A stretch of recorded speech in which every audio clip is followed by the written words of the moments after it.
Bugün Cuma. İlk aradığım insan annemdi. Bir insan düşünün, bir varlık düşünün, bırakın insanı. İçinde bir insan, bir varlığı yaşatıyor, doğuruyor.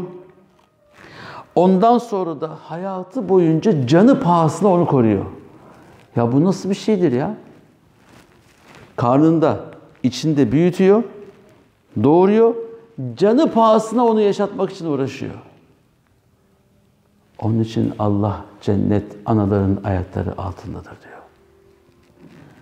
Toplumdaki, insanlık alemindeki bütün kadın varlıklar, çocukların, kız çocukların tamamı bir anne adayıysa, bir gün anne olacaksa, onların cennetlik insan olduğunu bilerek onlara hürmet etmek zorundayız.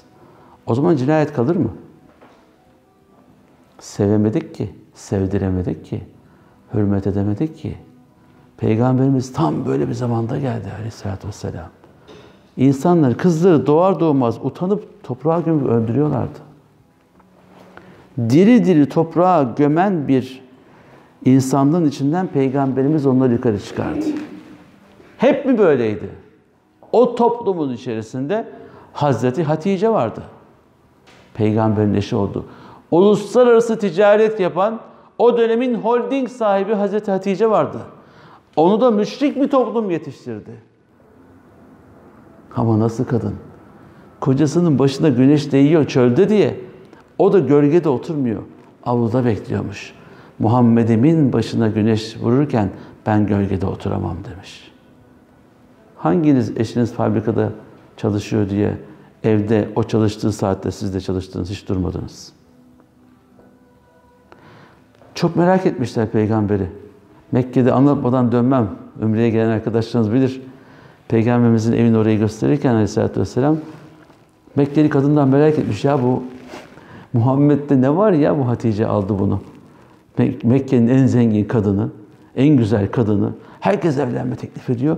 Gitti. Muhammed fakir, fukara, annesi yok, babası yok. Kimse yok. Bununla niye evlendi yani? Tek hareket. Tek hareket.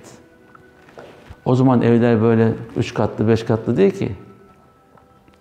Eve doğru yanaşmışlar, böyle keskin bakıyorlar sağdan soldan. Peygamber ne yapıyor içeride, Hatice ne yapıyor diye.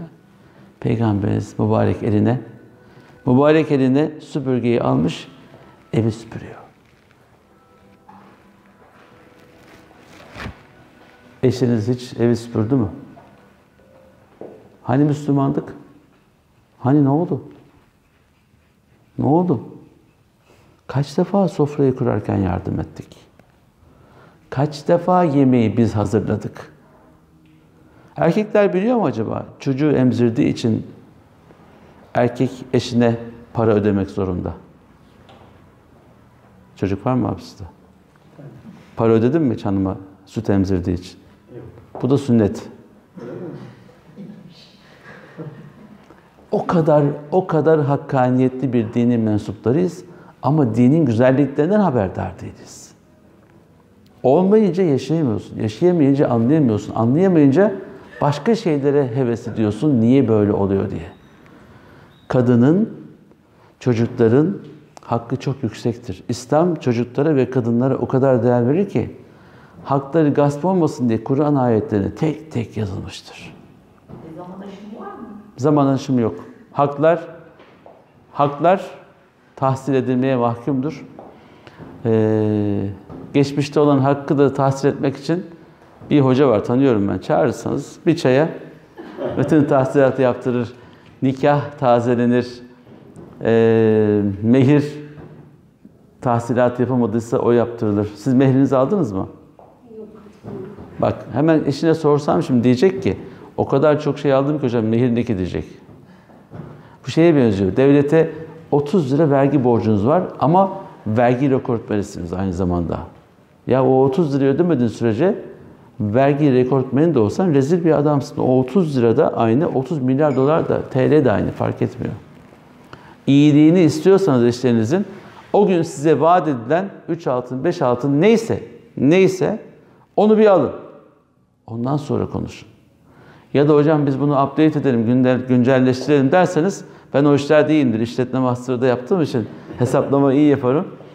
Neler kazandırmışsınız, nasıl ihya etmişsiniz? Bakın, eşlerimiz bizim cennetlerimizdir. Nereden konuşuyorsun bu kadar ezbere? Kur'an'dan. Estağfirullah.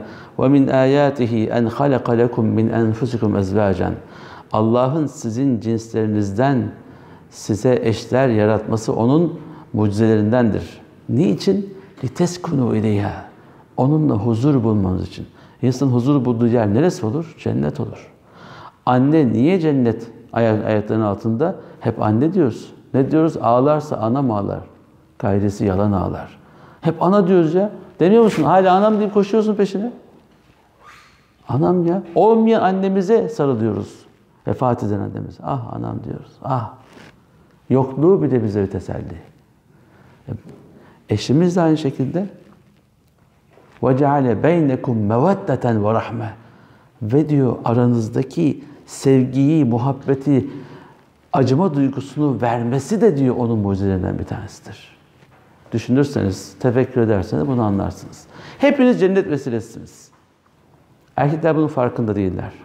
Fakat bunu dokundurarak hissettirmek de vazifenizdir. Siz Hatice olursanız adamınız Muhammed olur. Siz Havva olursanız adamınız Adem Aleyhisselam olur. Onlar adam olursa Hazreti Adem olur. Havvasını bulur, havasına atar, yaşar bu dünyada huzurla. Ama o bana bunu yaparsa ben de bunu yaparım dersek, şarta bağlarsak, şartlar şeytanın işidir. Allah'la şeytan şartnameye başvurdu. Beni ateşten, onları topraktan yarattım. Ben onlardan daha üstünüm dedi. Şart koydu. Şart koyunca Allah da şart koydu. Kıyamete kadar izinlisin. Sen yap. Onlar da bütün insanlıkta bunu yapsın. Hep beraber göreceğiz dedi.